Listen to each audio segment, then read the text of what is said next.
खुलुमबाय लोगोफोर, नोंथांमोनखौ बयखौबो गिबियावनो आंनि चेनेलाव बरायग्रोनानै लाबाय।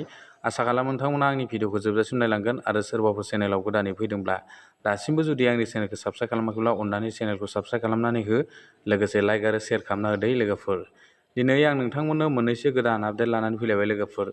जाय बिथांमोना दिनैसिमबो एलपिजि गेसनि इकेवाइसि खौ आपडेट खालामनानै लायाखै, अर्थात इकेवाइसि होनानै लायाखै दे, नोंथांमोना थाबैनो इकेवाइसि खौ होनानै लादो आरोना लोगोफोर। जाय बिथांमोना एलपिजि गेसाव इकेवाइसि होयिफोरा रे लोगोफोर, नोंथांमोननि जि इकेवाइसि नि आपडेट खालामनाय बेयो नैबे आगस्ट मासावनो माने जोबनो थांगासिनो दं दे लोगोफोर, माने लास्ट डेट जासिगोन आरोना लोगोफोर। बेखायनो जाय बिथांमोना बे एलपिजि गेसाव इकेवाइसि होनानै लायाखै, नोंथांमोना थाबैनो इकेवाइसि खौ होनानै लाबानो जाबाय दे लोगोफोर। आं बेखौ नोंथांमोननो दिनै फोरमायहरखाबाय लोगोफोर।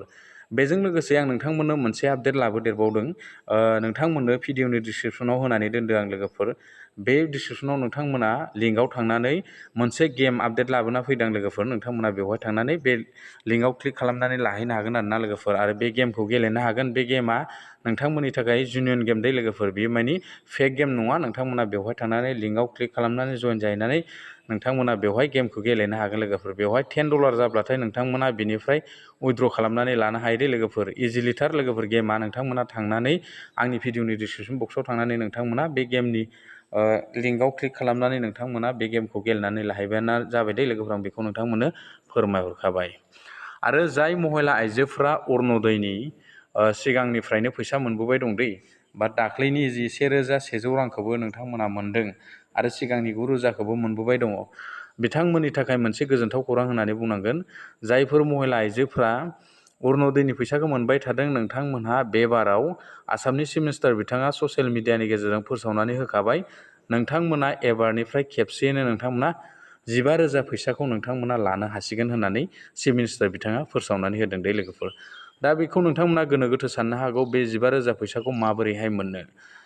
बेखौ चिफ मिनिस्टार बिथाङा फोसावनानै होखादों। नोंथांमोना जुदि न'खराव मायबा मोनसे आंखाल जादोंबा, बा न'खराव सोरबा लोमजादोंब्ला, बा सोरबा गथ'फोरनि एडमिसननि आंखाल जादोंबा, बेवहाय नोंथांमोना खेबसेयैनो अरुण'दयनि 15,000 फैसा बा 10,000 बा 8,000 बिसिमखौ मानि नोंथांमोना खेबसेयैनो लानो हागोन जाहैबाय।